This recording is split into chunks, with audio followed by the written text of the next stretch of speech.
माणसाचा धर्म आहे की माणूस आपली भूमिका ही सोयीनुसार बदलतो.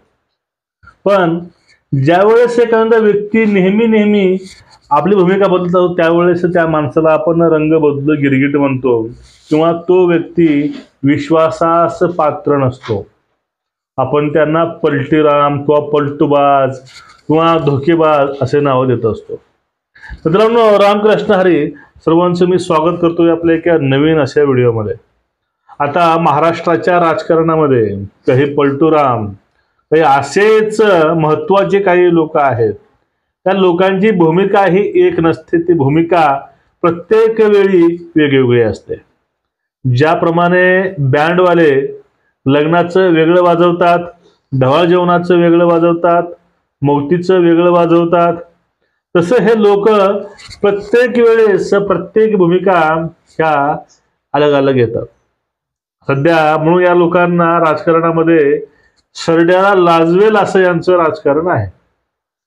आपल्याला आज याच लोकांविषयी बोलायचं आहे की कोण किती कसे रंग बदलतो आणि रंग बदलता बदलता यांच्या चेहऱ्यावरचे रंग कधी गायब होतात हे लोकांपुढे येत आहे. तेवढं आश्चर्याची गोष्ट ही मला वाटते. आता बघा, प्रथमतः ह्या सगळ्या टोळीचे सरदार राहुल गांधी हे एखादा मुद्दा घेऊन उठतात, भारतामध्ये वातावरण दूषित करायचा प्रयत्न करतात. हंगामी ज्या ठिकाणी निवडणूक आहे तिथे जायचं, काय जाऊन नवीन नेरेटिव्ह सेट करायचं. ते नेरेटिव्ह नाही चालला की बाहेरची फॉरेनची टूर काढायची. ते बिहारला गेले, नवीन नेरेटिव्ह आणलं आणि ते परत टूरवरती मलेशियाला गेले. आता ते सध्या वोट चोरीचा मुद्दा घेऊन काम करत आहेत. आता वोट चोरी होते कशी, काय होते ती यांनाच कळत नाही. अहो, ज्या मशीनला कुठलंही कनेक्टिव्हिटी नाही, वायफाय नाही, ब्लूटूथ नाही, काहीच नाही, तो डिव्हाइस कसा हॅक होऊ शकतो हाच मोठा प्रश्न आहे. पण हे सगळे डिव्हाइस नाही हो, मोदींनी सगळे माणसंच हॅक केलेत. कुठलेही माणसं फक्त मोदी मोदीच म्हणतात आणि सर्व काही मोदीचे दिवाणे आहेत असे गांधींनी कितीही आरोप करू द्या, पण लोकांच्या मनावरती किंचितही फरक पडणार नाही. आणि त्यानंतर यांच्या टोळीचे जे काही महाराष्ट्रामधील राजकारण आहे ते राजकारण पण बिलकुल असंच आहे. त्यामध्ये शरद पवार साहेब असे आहेत की बघा, तुम्ही त्यांचे प्रत्येक वेळेचे मुद्दे वेगळे वेगळे आहेत. लोकसभेला मुद्दे वेगळे होते, विधानसभेला मुद्दे वेगळे होते, त्यांना हार भेटली, नंतर मुद्दा त्यांनी वेगळा काढला. त्यांचेच आमदारांनी मरकडवाडी या ठिकाणी त्यांनी एक आंदोलन उभारलं होतं, ते म्हणजे वोट चोरीचं. आणि त्यांनी बाबा आढावांना बसवलं पुण्यामध्ये उपोषणाला. हे सगळ्या गोष्टी करून करून करून त्यांना आता आठवण आली आहे शेतकऱ्याची. सध्या आता यांचे सगळे दुग्ध संघ आहे, सगळे कारखाने आहेत त्यांचे, सगळे संघ यांचा बारामतीचा त्या पश्चिम महाराष्ट्रामध्ये. आता ते शेतकऱ्यांच्या प्रश्नावरून त्यांनी नाशिकमधून त्यांनी आंदोलन पुकारलंय. आता शेतकऱ्याचं काय हे सगळं चालू आहे ना, हे फक्त आता महानगरपालिकेसाठी चालू आहे, खास करून नाशिक, मुंबई. मग आता त्यांना यावेळेस शेतकरी आठवतात. त्यानंतर यांची सीमा असंच आहे, कधी भूमिका हे मराठा आरक्षणाकडनं, ती भूमिका ही ओबीसी आरक्षणाकडनं. म्हणजे जिकडे यांना ढुलकी भेटते तिकडे हे वाजवायची कामं करतात. आणि आता फक्त जे चाललंय ना पूर्ण हे आता चाललंय फक्त महानगरपालिकेसाठी. ज्यावेळेस हा जी महानगरपालिका आहे, जेव्हा यांचा सोक्षमोक्ष लागेल त्यावेळेस हे लोक 4 वर्ष गायब होतील. त्याच्याकडे रंग बदलायला कुठले विषय नसणार आहेत, हा यांचा विषय आहे. आता यानंतर जे पुढले आहेत महाशय ते म्हणजे राज ठाकरे साहेब. त्यांचे असंच आहे, प्रत्येक वेळेस भूमिका वेगळी, मुद्दे वेगळे, अजेंडा वेगळा. आता हेही लोकांना कळून चुकलंय की बाबा आता हे लोक जे आहेत हे लोक फक्त आपल्या सोयीचं राजकारण करतात. या लोकांचं काही पडलं नाही, आपल्या मतदारसंघाचं काही पडलं नाही, पण ह्या लोकांना फक्त आपल्या राजकारणाचं, आपल्या पक्षाचं, आपल्या उमेदवाराचं ह्या लोकांना पडलेलं आहे. जनतेला लोक हे थोडा सुद्धा भाव देत नाहीत. आता हे सुद्धा लोकांना कळून आलंय. त्यामुळं जे काही राजसाहेब आहेत यांचं सुद्धा हे जे काही नेरेटिव्ह आहे बदलाबदलीचं, याला हे लोक आता बळी पडणार नाही. आणि जे लास्टचे होते ते म्हणजे उद्धव ठाकरे साहेब. भले त्याचा नंबर 3रा असेल, पण ह्या वरच्या तिघाहूनही जास्त यांच्याकडे ते स्किल आहे. याचं कारण असं आहे, यांचा जो म्होरक्या आहे, सेनापती आहे, तो सेनापती यामध्ये एक्सपर्ट आहे. सेनापती रोज सकाळी 9 वाजता वेगळाच मुद्दा घेऊन येतात. एक नवीन दिवस, नवीन म्हणजे पहाट नवीन, नवीन मुद्दा, दिवस नवा, नवा मुद्दा हवा, असं यांचं काम आहे.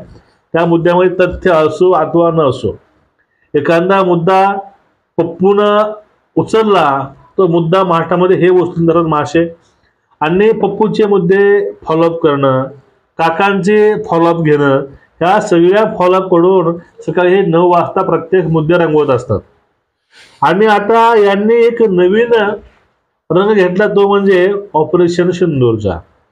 ऑपरेशन सिंदूर फेल म्हणणारा उबाटा आता वाजवू लागलाय तुतारी देशभक्तीची. जे भारत पाकिस्तान मॅच झाले त्यामध्ये भारताच्या संघानं दारुण पराभव केला.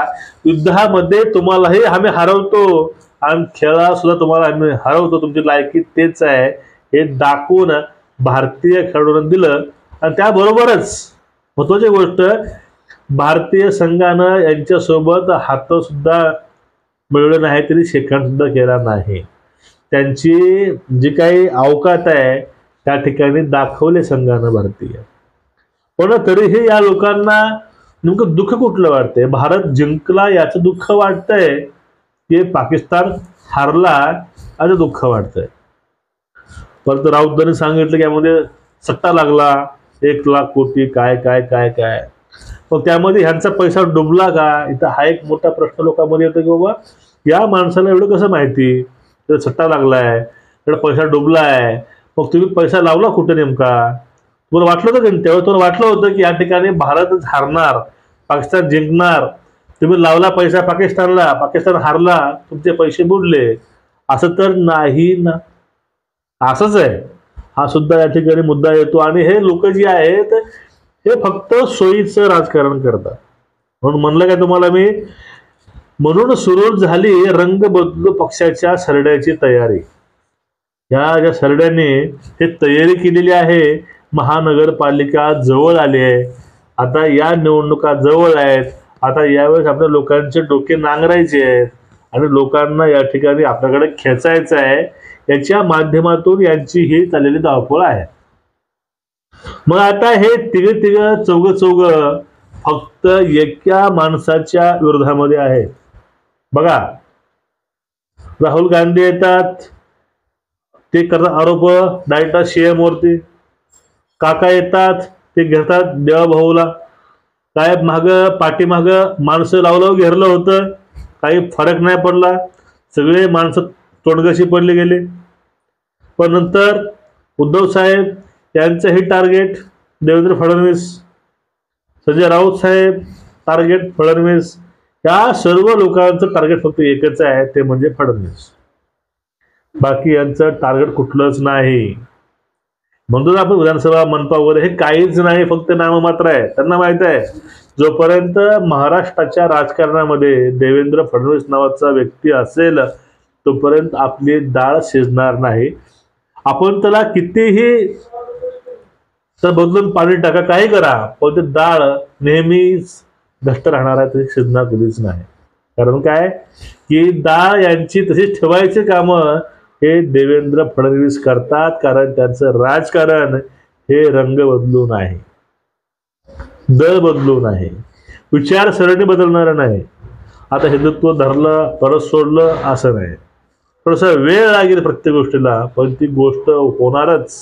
कारण त्या गोष्टी जर खोट्या गेल्या तर आपलं जे काही वर्चस्व आहे किंवा जे आपल्या लोक मानतात तो मान राहणार नाही, याची जाणीव त्यांना आहे. त्यामुळे ते कधीच असे पलट्या मारत नाहीत किंवा ते रंग बदलत सुद्धा नाही. म्हणजे एवढा जो अट्टहास चाललाय, जे काय चाललंय हे सगळं त्या एका व्यक्तीला हरवण्यासाठी, त्या एका व्यक्तीला त्यातनं हटवण्यासाठी, त्या व्यक्तीला फक्त घेरण्यासाठी हे लोक वेगवेगळे मुद्दे आणतात, त्यांना घेरायचा प्रयत्न करतात. शेवटला काहीच साध्य होत नाही. मराठा आरक्षण, भ्रष्टाचार, ओबीसी आरक्षण, त्यानंतर पहलगामचं, त्यानंतर भारत पाकिस्तान मॅच, ह्या सगळ्या गोष्टी घेऊन बघितल्या. हे सर्व गोष्टी घेतल्या. मराठी विषय हा सुद्धा त्यांनी घेतला, हाताळला, तर यांच्या हातामध्ये काहीच नाही आलं, फक्त निराशा आली. आता हे रंग बदलू गिरगिट हे सरडे आहेत, हे सरडे कधी जाऊन याला फास्ट लावून घेतील याची काहीच गॅरंटी नाही. हे यांचं हे राजकारण आहे. आता यांचं हे राजकारण लोकांच्या पचनी सुद्धा पडत आहे. लोक कळतं लोकांना नेमकं हे लोक पॉलिटिक्स काय करत आहेत, आणि प्रत्येक गोष्टीत पॉलिटिक्स आला तर त्या ठिकाणी लोकांनी सुद्धा मन आणि मत हे अवश्य परावर्तित होतात, आणि लोक त्यावेळेस यांच्या पाठीमाग खंबीरपणे असतात. त्यालाच हे लोक मतचोरी म्हणतात. ही जी संघटना आहे, जी का पार्टी आहे, हे लोकांची मन चोरते. मत चोरायची गरज कधी पडलीच नाही. उदाहरण म्हणजे आतापर्यंत लोकांनी दिलेला भरभरून प्रतिसाद. पण एवढंच मित्रांनो, आजच्या व्हिडिओमध्ये तुर्तास देवेंद्र नावाच्या एका व्यक्तीला पाडण्यासाठी, हरवण्यासाठी एवढ्या शक्त्या या ठिकाणी कार्य करत आहेत, तरी यांना निराशाच मिळत आहे. तुमचं एकूणच या विषयावरती मत काय, नक्कीच व्यक्त व्हा. व्हिडिओ मित्रांनो शेअर करा, लाईक करा, सबस्क्राईब करा. उद्या भेटू परत. रामकृष्ण हरी.